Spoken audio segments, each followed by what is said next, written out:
खमंग कॉर्नर या यूट्यूब चॅनलमध्ये मी विद्या तुमचे मनापासून स्वागत करत आहे। तर आजच्या व्हिडिओमध्ये आपण पाहणार आहोत की श्रावण महिन्यात महादेवाची पूजा कशी करावी, त्याचे नियम काय आहे आणि महत्त्व काय आहे। तर देवशयनी एकादशीपासून भगवान विष्णू सृष्टीचा भार भगवान शंकरावर सोपवून योगनिद्रेत जातात। त्यामुळे या काळात भगवान शिवाच्या आराधनेला विशेष महत्त्व आहे।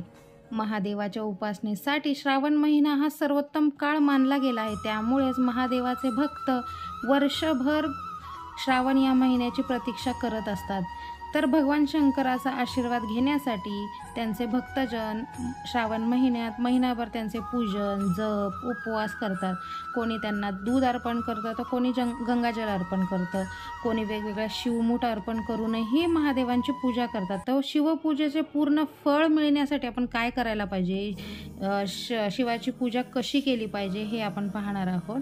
तर भगवान शिवाला प्रिय असलेला हा श्रावण महिना आहे। या महिन्यामध्ये आपण दररोज सूर्योदयाच्या पूर्वी उठण्याचा प्रयत्न करायचा आहे। त्याच्यानंतर दररोज स्नान आटोपल्यानंतर आपण सूर्याला अर्घ्य द्यायचं आहे।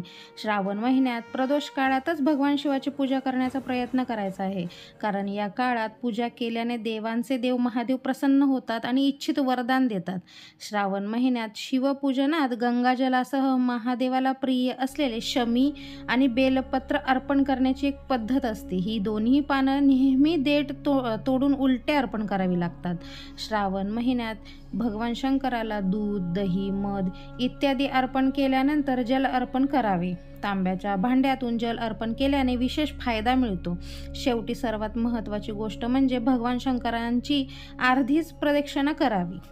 तर श्रावण महिन्यात देवी सतीने जे नामस्मरण आणि कठोर उपवास करून महादेवाची प्राप्ती केली, तर श्रावण महिन्यातील सोमवार व्रत करताना शिवपूजेशी संबंधित काही नियम सांगण्यात आले। त्यात सर्वात महत्त्वाची गोष्ट म्हणजे गंगाजलाचा वापर करावा लागतो। त्याच्यानंतर आपण जे बेलपत्र वाहतो ते उलटे आणि देठाची बाजू आपल्याकडे असावी।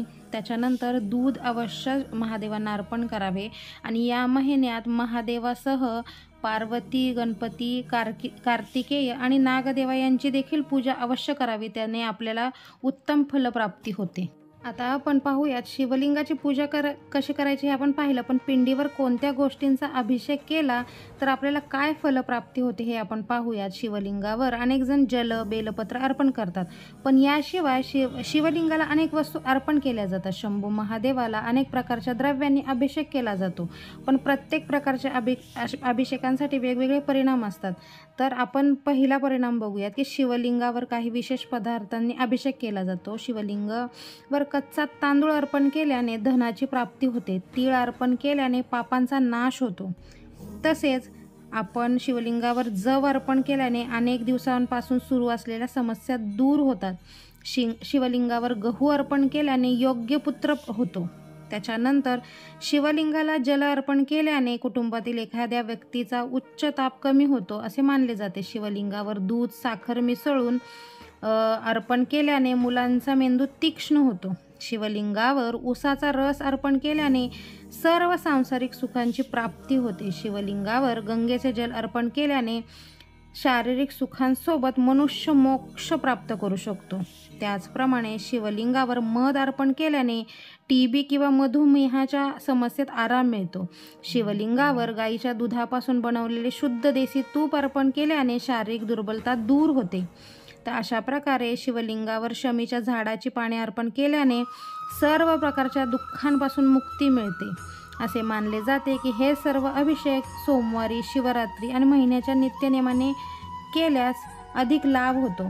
तर अशा प्रकारे शमीची आणि बेलपत्र आपण वाहताना ती उलटी व्हावीत आणि देठाचा भाग आपल्याकडे येईल अशी काळजी घ्यावी। तर अशा प्रकारे मी दिलेली शिवपूजा कशी करावी याविषयीची माहिती आणि कोणती वस्तू अर्पण केल्याने काय फळ मिळेल हेही दिलेली माहिती तुम्हाला कशी वाटली नक्की कमेंट करून सांगा आणि चॅनलला लाईक, शेअर, सबस्क्राईब करायला विसरू नका। धन्यवाद।